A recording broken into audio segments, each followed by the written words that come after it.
नमस्कार दोस्तों, आप देख रहे हैं कैप्टन ताऊ रिएक्शन। कैप्टन ताऊ रिएक्शन में आप सबका स्वागत है। दोस्तों, आज जो वीडियो मैं आपके लिए लेकर आया हूँ, वह वीडियो है वर्ल्ड अफेयर्स की वीडियो, प्रशांत धवन की वीडियो। तो देखते हैं क्या है वीडियो में, फिर करेंगे इसके बारे में बात। लीजिए देखिए। नमस्कार and welcome you world affairs. मैं हूं प्रशांत धवन। नाउ ईरान में हो सकता है कि आने वाले कुछ हफ्तों में या फिर कुछ महीनों में तख्ता पलट करने की कोशिश की जाए, क्योंकि प्रोटेस्ट यहां पर आउट ऑफ कंट्रोल हो रहे हैं। लोग सड़कों पे अपनी सरकार के खिलाफ विरोध कर रहे हैं। सरकार की जो फोर्सफुल पॉलिसी है, जिसमें सरकार डिसाइड करती है कि फीमेल्स क्या पहनेंगी क्या नहीं पहनेंगी, लिटरली हिजाब फोर्स किया जाता है फीमेल्स पर।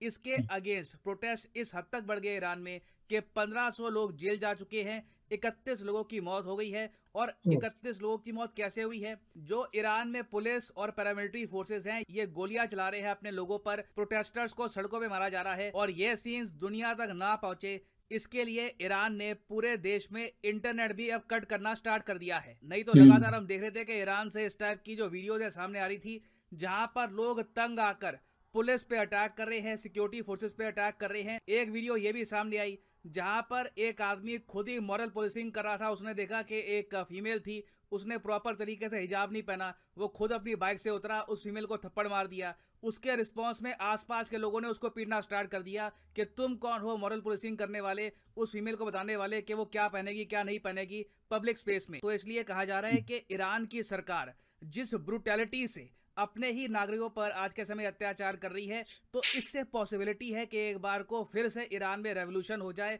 और ये revolution geopolitically Israel, India, US, even Saudi Arabia सबको इंपैक्ट करेगा। अब यहाँ पे आपका एक बहुत ही बेसिक क्वेश्चन आएगा कि ठीक है, ईरान में प्रोटेस्ट हो रहे हैं, समझ में आ गया, मगर इसका रूट कॉज क्या है? ये सब ट्रिगर कैसे हुआ? देखिए, वैसे तो इसका रूट कॉज काफी डीप है, मगर जो रीसेंट प्रोटेस्ट हुए हैं ये शुरू हुए थे मासा अमीनी की मृत्यु के बाद। मासा अमीनी ईरान की सिटीजन थी। ये अपने शहर से ईरान की कैपिटल तेहरान में ट्रैवल कर रही थी, और जब ये रास्ते में थी, ट्रैवल कर रही थी, उस वक्त इनका जो हिजाब था ना, ये इनके सर को पूरी तरीके से कवर नहीं कर रहा था। ये देख लिया ईरान की मॉरल रिलीजियस पुलिस ने। जी हाँ, ईरान में एक प्रॉपर मॉरल रिलीजियस पुलिस है, जिसका काम यही है ध्यान रखना कि औरतें क्या अपना जो सर है प्रॉपरली कवर कर रही हैं, ओ। एटलीस्ट हिजाब तो पहन रही है। ये ऑफ कोर्स चाहेंगे कि पूरा बुरखा पहने, मगर एटलीस्ट ये लोग चाहते हैं कि हिजाब तो पहने ही। और अगर कोई औरत हिजाब नहीं पहनती तो ये लोग सीधा ऑन द स्पॉट उस औरत को अरेस्ट भी कर सकते हैं। और इस टाइप की मॉरल पुलिसिंग ईरान में चल रही है 1980 से। तो मासा अमीनी को ईरान की रिलीजियस पुलिस ने डिटेन कर लिया क्वेश्चन करने के लिए कि आपका हिजाब प्रॉपर क्यों नहीं है। देखिए, ये थोड़े खुले विचार वाले होंगी, ये चाहती होंगी कि मुझे इतनी फ्रीडम होनी चाहिए कि कोई मुझे बोले ना कि मैं ओपनली पब्लिक स्पेस में क्या पहनूं क्या ना पहनूं। नहीं तो वैसे देखिए, ईरान में यूनिवर्सिटीज़ हैं, गवर्नमेंट ऑफिसेज हैं, वहाँ पे ड्रेस कोड होता है। वो जो ड्रेस कोड है वो लोग प्रॉपरली फॉलो करते हैं। उधर ईरान की सरकार जो भी कहती है कि जी आपको बुरखा पहनना है, पूरी बॉडी को कवर करना है, वो काफ़ी बार प्रॉपरली ये लोग फॉलो करते हैं। प्रॉब्लम ये आती है कि जब आदमी कहीं ट्रैवल कर रहा हो, खुले में शॉपिंग कर रहा हो, वहाँ पर भी कॉन्स्टेंटली उस पर सर्विलेंस रखा जाए और इंश्योर किया जाए कि जो ईरान की सरकार चाहती है वो वही कपड़े पहने। और अगर आप सोच रहे हैं कि महिलाएं क्या कपड़े पहनेंगी, इसको लेकर क्या ईरान में इतने ज़्यादा सख्त कानून है, तो मैं आपको बता दूं इनकी सरकार की पॉलिसी है। चाहे कोई वर्ल्ड लीडर भी आ जाए, किसी और कंट्री का विदेश मंत्री भी आ जाए, अगर वो फीमेल है तो कहते हैं कि हमारे ड्रेस कोड के हिसाब से आपको ईरान में एंट्री करनी होगी, और तभी आप हमारे प्रेसिडेंट या सुप्रीम लीडर से मिल पाओगे।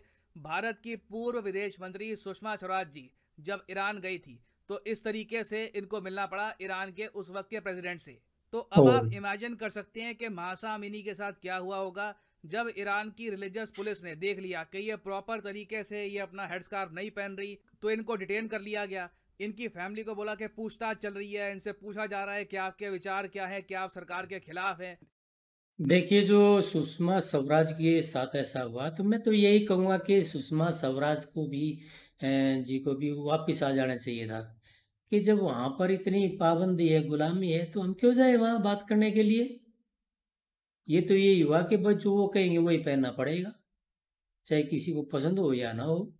ये क्या बात हुई भाई? सबको अपने कपड़े पहनने की आज़ादी है?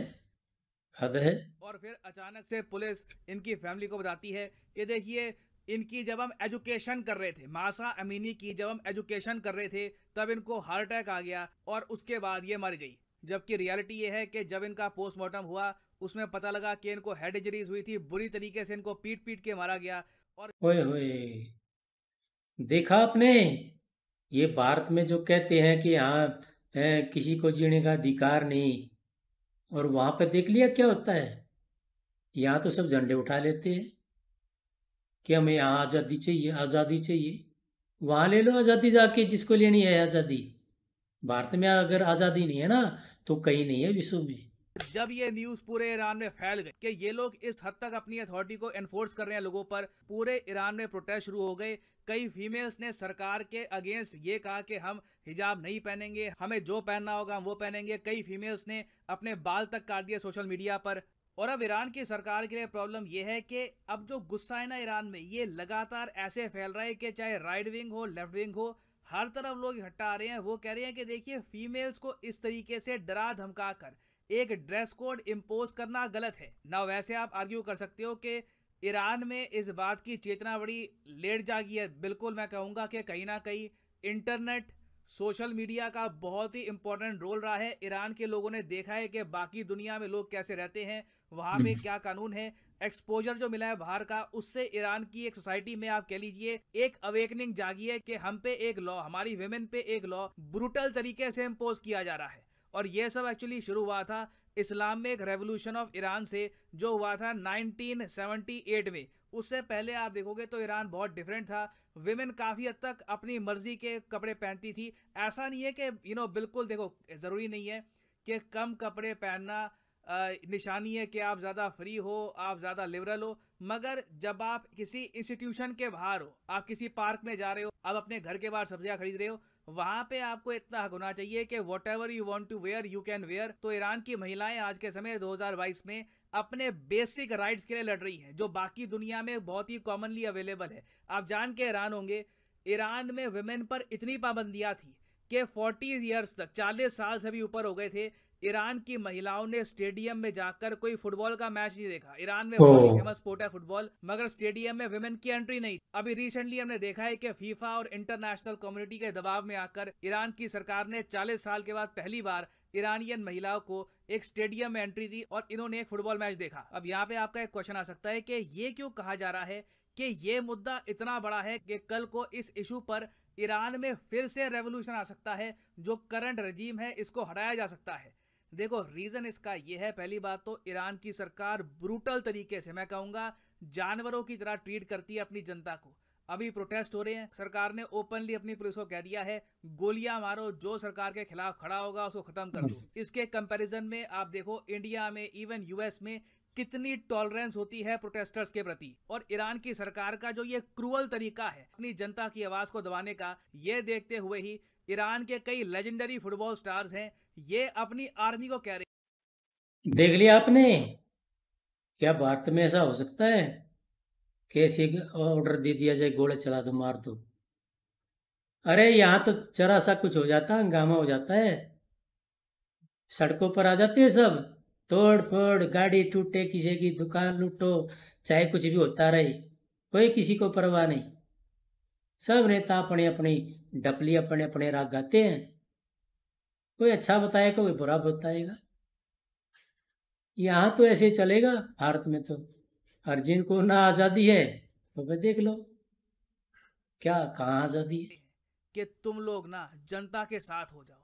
जनता इस वक्त एक हो चुकी है, सरकार के खिलाफ विरोध किया जा रहा है। तुम लोग भी जनता के साथ मिलकर ये जो करंट रिजीम है इसको तोड़ दो। हर तरफ ईरान में जो भी प्रोमिनेंट वॉइस है, ये यही बात कर रहे हैं कि एक बार को ईरान में फिर से रेवोल्यूशन हो जाए, जो करंट रजीम है इसको हटा दिया जाए। और हाँ, यहाँ पर मुझको ये भी ऐड करना पड़ेगा कि ऐसा नहीं है कि सारा जो गुस्सा है ये हिजाब की वजह से हो रहा है। ईरान की मेन प्रॉब्लम ये है कि ओवर द ईयर सैंक्शंस की वजह से, जो ईरान की सरकार की जिद है कि ये लोग न्यूक्लियर बम बनाएंगे, उसकी वजह से जो इन पर सैंक्शन लगे हैं, FATF की ब्लैकलिस्ट में है ईरान, उसकी वजह से इनकी बहुत बड़ी आबादी, 60% आबादी बताया जाता है, बहुत ज़्यादा पुअर हो चुकी है। पावर्टी रेट ईरान में आपको 60% मिलेगा, इन्फ्लेशन रेट 50% के ऊपर है, ईरान के लोग बाहर पढ़ने नहीं जा पाते, ये लोग अपना ऑयल नहीं बेच रहे, कोई ईरान का आपने सुना नहीं होगा कोई ब्रांड फेमस है, कोई कंपनी फेमस है, ये कंट्री इंडस्ट्री के नाम पे कुछ प्रोड्यूस नहीं करती। और इनके लोगों को पता है कि करंट अगर स्थिति चलती रही तो जो हाल नॉर्थ कोरिया का है वैसा ही इनका हो जाएगा, लोग भूख के मारे यहाँ पर मरेंगे। तो बहुत से इश्यूज हैं, ये कल्मिनेट हो रहे हैं और इसलिए कहा जा रहा है कि ईरान की सरकार ने अगर कुछ गलती कर दी, एक बार को आर्मी जो है इनकी ये भी ईरान के खिलाफ हो गई, तो कभी भी ईरान में तख्ता पलट हो सकता है, या तो जी कोशिश होगी या फिर ऑल टुगेदर ईरान में रजीम चेंज हो ही जाएगा। अब कई जियोपॉलिटिकल एनालिस्ट जो प्रो ईरान है, जो ईरान के समर्थन में बात करते हैं, ये लोग प्राइमरली आपको मिलेंगे रशिया में, पाकिस्तान में। ये कह रहे हैं कि सारे प्रोटेस्ट जो ऑर्गेनाइज किए जा रहे हैं ना, ये ऑर्गेनाइज करवा रहा है इजराइल। इजराइल चाहता है कि ईरान की करंट गवर्नमेंट बिल्कुल हट जाए, नई सरकार ये यहाँ पर प्लेस कर दे। जैसे एक टाइम पर शाह ऑफ ईरान राज करते थे ईरान में, वो काफ़ी प्रो इजराइल, प्रो यूएसए थे, और ईरान अपने न्यूक्लियर वेपन्स प्रोग्राम को भी छोड़ दे, ये प्लानिंग चल रही है। नाउ ऑफ कोर्स मैं यहाँ पर कुछ नहीं कहूँगा कि कौन सही है कौन गलत है, मैंने बिल्कुल लोगों के ठीक। पॉइंट ऑफ व्यू आपके सामने रख दिए हैं। It is up to you to decide कि आप किसकी बात का यकीन करोगे। मगर हाँ, ये बात बिल्कुल है कि ईरान में अगर तख्ता पलट हो जाता है तो ये रीजन में बहुत ही बड़ा इम्पैक्ट डालेगा। इंडिया के लिए बहुत अच्छी न्यूज़ होगी। एक ऐसा ईरान जो इजराइल और यूएसए के अगेंस्ट नहीं है, हमारा बहुत अच्छा मित्र मुल्क बन सकता है। हम उनसे ऑयल परचेज कर सकते हैं, वहाँ पे इन्वेस्टमेंट कर सकते हैं। चाइना के लिए ये बहुत ज़रा ख़राब न्यूज़ होगी, क्योंकि जो करंट रिजीम है ये काफ़ी प्रो चाइना है। तो ईरान के जो प्रोटेस्ट हैं, यहाँ पर बहुत सारे जियोपॉलिटिकल एंगल हैं, और अब देखना होगा कि आने वाले कुछ महीनों में या फिर परहैप्स इवन अगले साल ईरान में क्या होता है। नाउ फाइनली यहाँ पे मैं आपसे एक क्वेश्चन पूछूंगा। क्वेश्चन यहाँ पर यह है कि ईरान बहुत ही जल्द इनमें से किस संगठन का फुल मेंबर बनने वाला है? तो सही उत्तर यहाँ पे है option A ASEAN, option B SCO, option C BRICS, option D SAARC. बहुत सी वीडियोस में अच्छे से इसका आंसर आपको दे चुका हूं। You should be able to answer this question. तो मैं चाहता हूं सब लोग कमेंट सेक्शन में इसका आंसर करें। मैं देखना चाहता हूं कि कितने लोग समझते हैं कि क्या डेवलपमेंट्स हो रही हैं। तो कमेंट सेक्शन में इस क्वेश्चन का आंसर करिए। जो लोग सही आंसर करेंगे उनकी कमेंट को मैं हार्ट देने की कोशिश करूंगा, ताकि बाकी लोग भी समझ पाए कि सही आंसर क्या है। और फाइनली यहाँ पर मैं ये भी ऐड कर दूं कि आप किसी भी एग्जाम की तैयारी कर रहे हैं, चाहे UPSC, SSC bank, NEET, IIT, JEE, comment section में जाओ इस वीडियो की, और यहाँ पे पिन कमेंट में आपको मिलेगा ये लिंक, और यहाँ पे आप परचेज कर सकते हैं the course of your choice. For example let's say आपको परचेज करना है आईआईटी एग्जाम का कोर्स, तो सिंपली यहाँ पर क्लिक करिए आईआईटी पर, और यहाँ पे आप परचेज कर पाएंगे कोर्स ऑफ योर चॉइस। और जो प्राइसेस यहाँ पर लिखी है ना, फॉर एग्जाम्पल यहाँ पे आप देख पाओगे लिखा है कि आप 42 मंथ का जो कोर्स है ये आप परचेज कर सकते हैं सिर्फ 1900 रुपये पर मंथ देकर। ये प्राइस पे करने की आवश्यकता बिल्कुल नहीं है। सिंपली यहाँ पर कोड यूज़ करिए PD10 और प्राइसेस गिरना स्टार्ट हो जाएंगे। ये कोड आपको डिस्काउंट देगा यूपीएससी, एसएससी, नीट, किसी भी एग्जाम के कोर्स में on Unacademy. So use the code PD10 and save your hard earned money. So इसी नोट के साथ ये है वीडियो का अंत। Thank you for listening and as always God bless you all.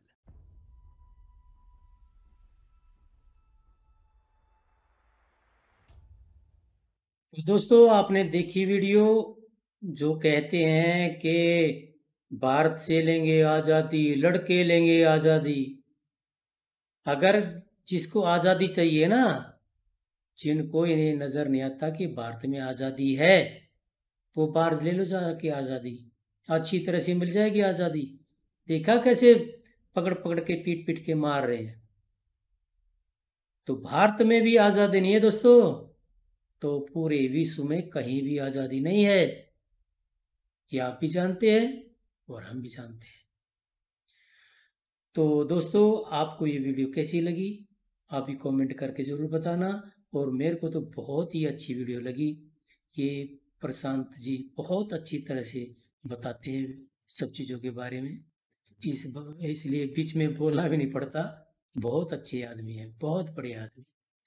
तो दोस्तों जल्द ही मिलेंगे किसी नई वीडियो में, तब तक के लिए नमस्कार।